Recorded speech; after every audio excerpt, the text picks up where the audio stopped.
Hey everyone, welcome back to my channel. My name's David, in case you're new here. Great to meet you. Subscribe to the channel. Now in today's video, I paired up with these amazing YouTubers to create this Dupe It Yourself challenge. Now, it's just a closed collaboration, and I want to say a huge thank you to everyone that participated in the challenge in today's video. If you want to check out more of that, I will have a playlist linked down below where you can see everyone's video and what they create. I want to give a special thank you to Zulia from Modern DIYer, as she really helped out with a lot of the collab artwork for this collaboration. Stick around to the end so you can see the results of what I duped. All right, let's get into the video.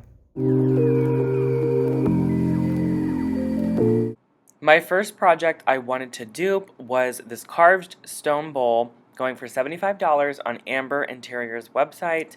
Actually, originally saw this on Lone Fox's channel. He featured it, he had purchased it from Amber Interiors, and I wanted to create my own. So let's get started.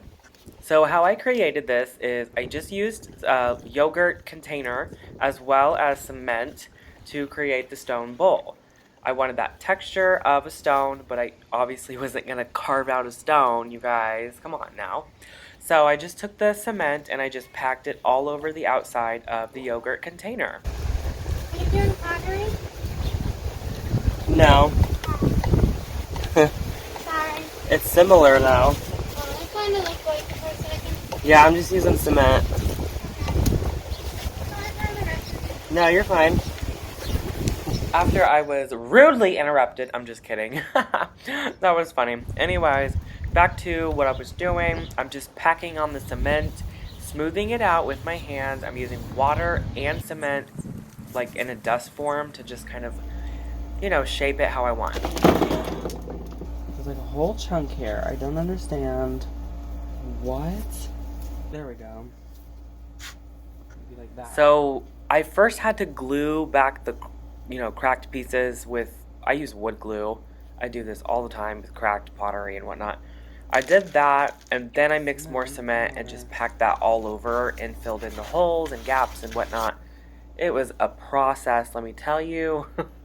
But after I got it packed about an inch and a half thick, I was happy with my stone bowl, and this is how it came out. But first, let's get to know our participants in today's challenge. I'd like to take this time and just introduce you guys to all of these amazing other YouTubers that I've collabed with today. This is Drew and Dee's channel, and it's Renovation with Drew and Dee is the name of their channel. They create all kinds of high-end home decor pieces just like I do on my channel, and that's why I wanted to bring her in to the collaboration world. She's never done a collaboration before, so make sure you go check out her channel, give her some love, tell her I sent you. The next person we have is Zulia from Modern DIYer. Absolutely love her. I've been in a few collaborations with her in the past. I think you guys may have known if you watch our collaborations that we always do together. So Zulia does, again, all kinds of amazing high-end home decor dupes all the time on her channel. She's wanting to as well get into more renovations. Eventually, that will come, but you know, we're all kind of renovating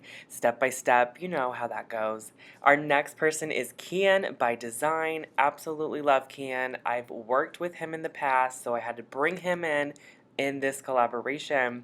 So Kian as well, he does lots and lots of dupes, so like IKEA hacks, things like that, the stuff I know you guys love watching. DIY thrift flips, I know you guys love that, so go ahead and check out his channel if you haven't already. Subscribe, again, tell him that I sent you. And just remember guys, the point of our collaborations is to help our community grow. The next person we have is Miguelitos DIY, and you guys may have seen some of his videos. He has quite the growing channel as well as an Instagram.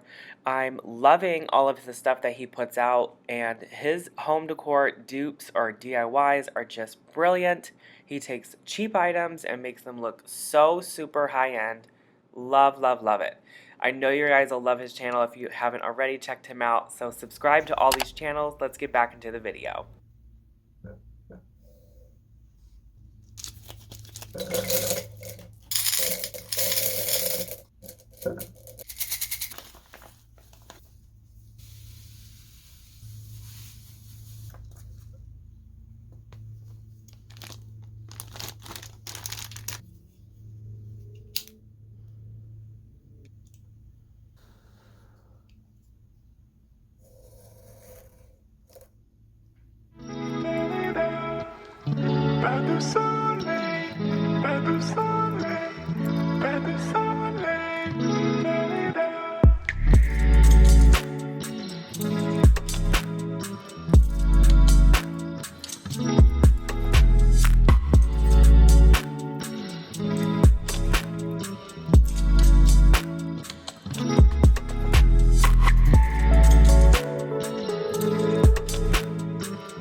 second dupe I wanted to do was this Found Distress Cane basket I found again on Amber Interior's website.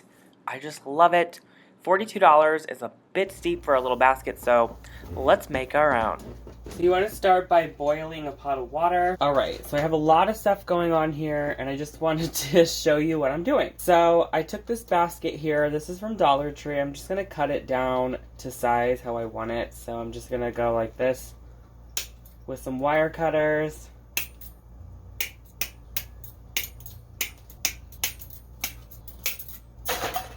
So this is the size I want.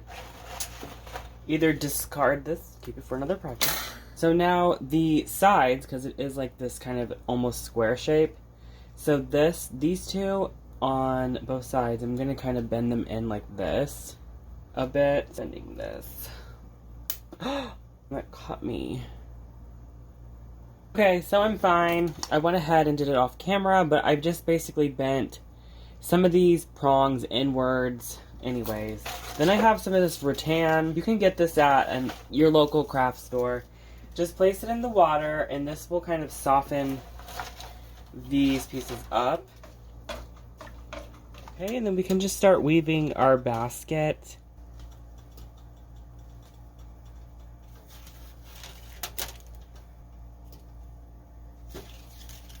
No, honey. You guys, my cat is playing with this, and I'm like, just let me weave my basket. So see, now it's gonna start to... This does not have to be perfect, okay? If you mess up, it's not a big deal. Just keep on going. No! Go away! My gosh, I can't... No! I'm gonna go ahead and do the rest of this off camera, but basically, I'm just gonna keep weaving this, and I'll weave the other ones in as well. Okay, so I went ahead and weaved in some random pieces. You can see I have thinner pieces and then a thick piece. Now I have this one on the top. I'm going to carefully go around the top. So you want to take the end of your piece and you're going to loop it around like this. Pull it all the way until it's like this.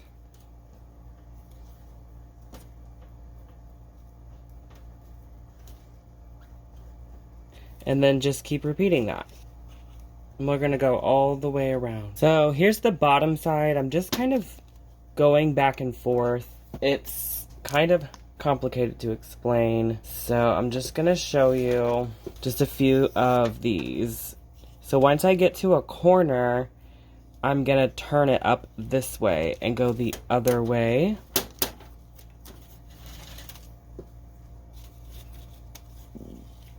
Just like that. So I turned the corner. So now I'm just gonna go back down this side over here.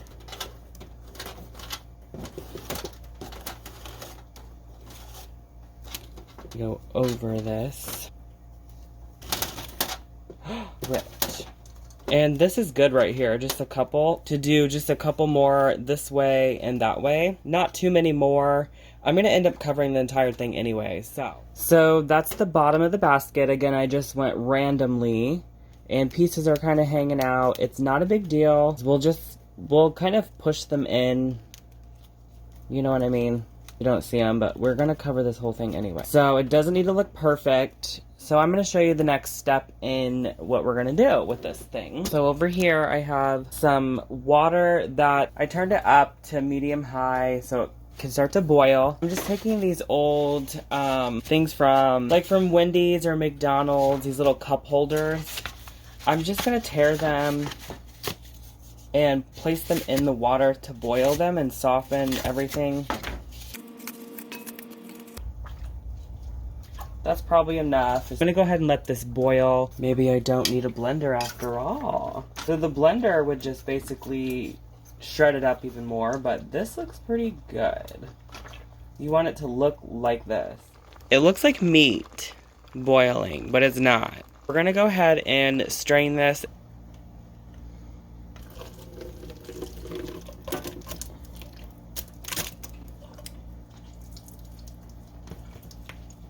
Put it in a bowl. I'm going to squeeze in some Elmer's glue. Once you have your basket done, it's all weaved. And again, you don't have to weave your own. You could just get a thrifted basket and do this project if that's what you wanted to do. This is really hot, just be careful. And we're just going to push it into the basket. Just like this, all over. And you do want a few of the weave pieces to pop through, so keep that in mind when you're applying this. I do think I mixed up quite a bit of this product, so we'll see how this works. Just kind of push it in there, and you really don't even have to use the paper mache. You could use clay if you wanted to do that, but I wanted to do something a little different. I'm going to finish this off camera so you don't have to watch me do that. Alright, so it is finished. I just have to let it sit and dry, but I just left some of the pieces peeking through all the way around and in the inside, as well as a few on the bottom. Alright, I'm going to go ahead and let it dry. It might take several days, probably like 4 or 5 days to dry. Now it is time to paint it. Make sure that your piece is completely dry before painting it. I mixed brown in with matte black, and this gave it a really dark, rich look that I was looking for. Then I went in and painted those weaved cane pieces a different color, and then I went over all of it with another brown and a gray, just to really make it look like it was in the mud, out in the dirt. It was a found basket. So here's how it's looking so far. I didn't quite like the tone, so I just went over it with straight brown, and that kind of warmed up the piece a little bit.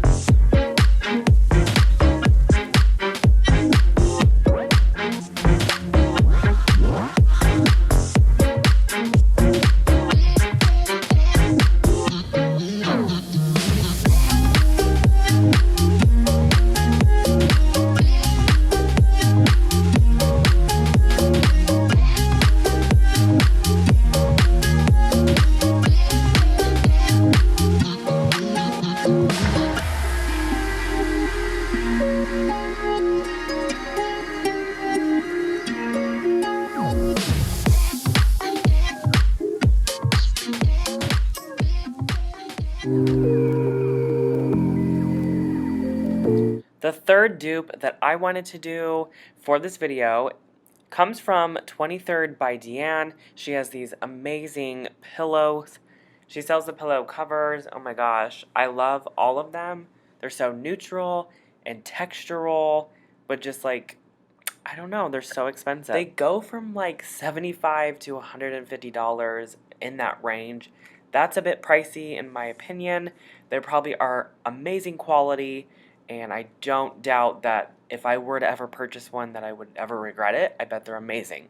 But today I'm gonna like make my own, so let's get started. So the first thing you wanna do is find what pillow insert you wanna use. I have this from IKEA, it's a 20 by 20. I actually don't want to measure out 20 by 20. I try to go down an inch so that when I put the insert in, the pillow just feels amazing and like fluffy. So I'm gonna do a 19 by 19. So after I measured out the fabric and I cut it to size, I went around and I used these little pins to pin everything in place.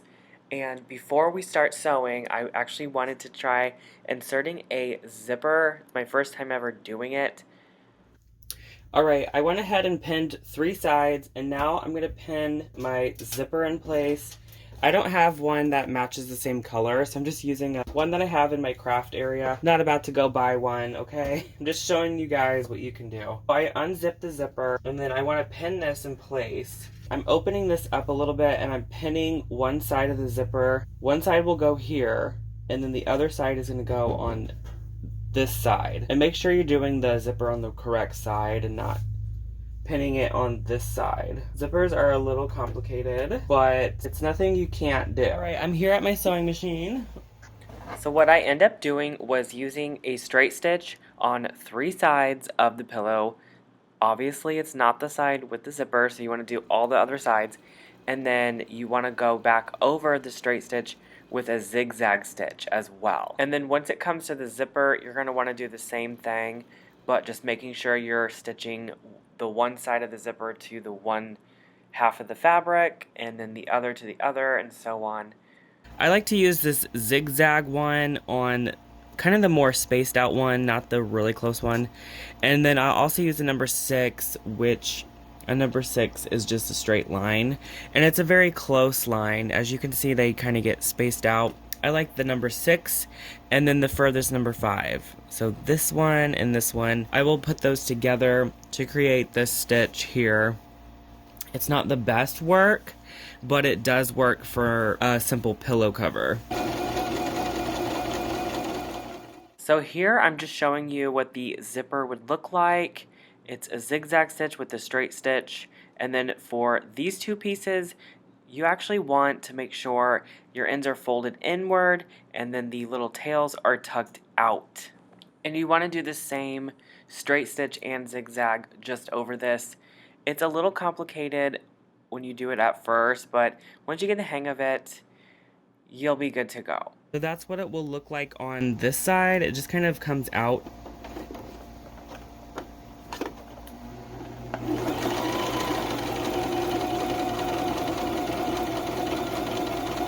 And again, this is going to taper off of the fabric.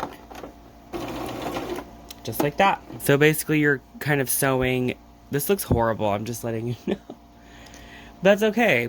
That's what we're learning here for. But this like comes right off and then off the fabric. You don't want to keep going because then you'll come into your zipper. So you're basically just making sure that looks good right in there. The worst tutorial ever. If you guys need to see a different tutorial on how to do a zipper, I would probably just watch that. I'm going to go ahead and turn this inside out. I just try to make sure I do the corners pretty good. I'm really happy I found this Chenille fabric. It kind of resembles a vintage rug, but it's not. Okay, so here's the front side of it. Really nice and pretty. I love it so much. And then the back side, it's just plain Jane, you know. Alright, time to insert it. When I insert it, make sure the tags are on the zipper end. Okay, I got it in there. Just time to make sure the tags are tucked to the back of the pillow cover and zip it up. Again, it's not the prettiest or the best zipper in the world, but it works. And you can just put it on your couch and style it out. I love it. I think it's beautiful. It blends in with my other pillows. Looks very casual, but it feels very textural. So pretty. And I love the two-toned. That just like makes it look more expensive instantly, and it looks kind of vintage. I love that. Very cool. Here is a close-up of the zipper. It's not done very good, and I end up tearing the back of it in the meantime, so I had to sew that. It was just a mess. Whatever. I think it still looks lovely and beautiful on.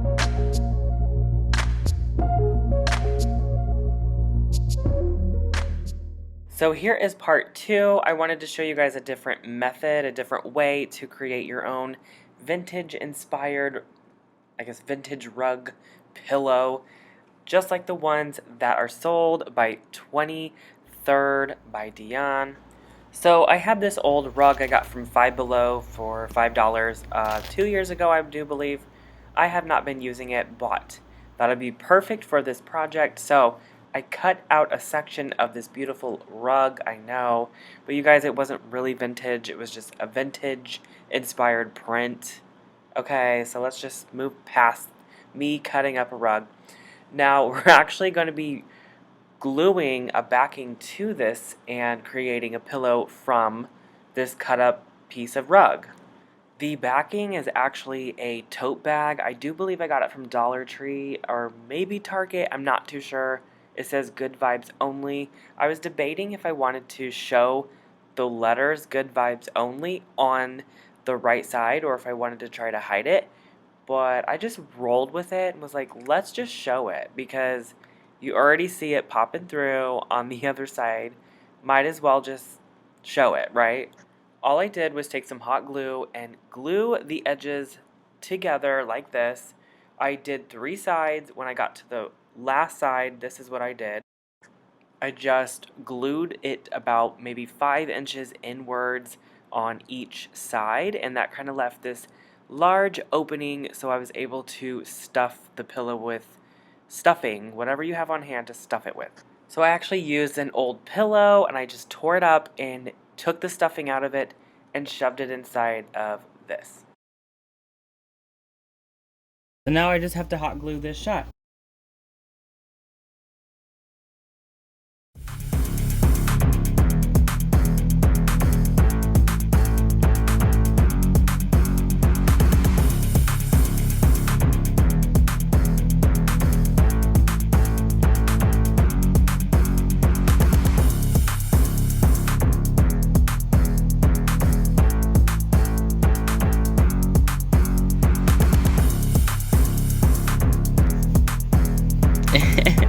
Good vibes only. I kind of like this random pop of whimsicalness on the back. That's always fun. So there you have it. A lumbar pillow and a regular pillow. And actually these blues kind of tie the pillows together, which is unexpected. Thank you guys so much for watching today's video. I really hope you enjoyed it. Let me know what you thought. Leave me a comment down below. Subscribe to my channel. Give this video a thumbs up. Share it with your friends. I would appreciate that. It's amazing. It helps us grow. It helps our playlist be seen by many others, including your family and friends. All right, I will see you in the next video. Bye.